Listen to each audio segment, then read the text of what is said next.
රෝසමල් කතා හරි ලස්සනයිදා නැත්ත තවගෙන සනසන්නවානිවා මුල් හාදුවෙන්ම හීන දුන්න ජීවිතේ සොයා අරු පාට කෙරුවේ ආලු කාලේ ආදරේ බිඳුනාම තමයි වේදනාම කාදනේ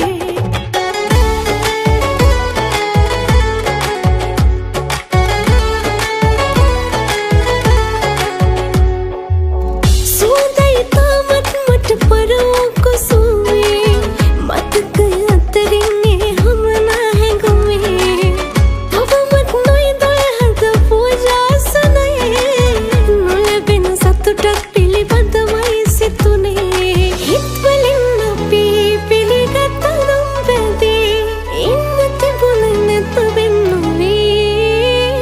අරු පාට කෙරුවේ ආලෝක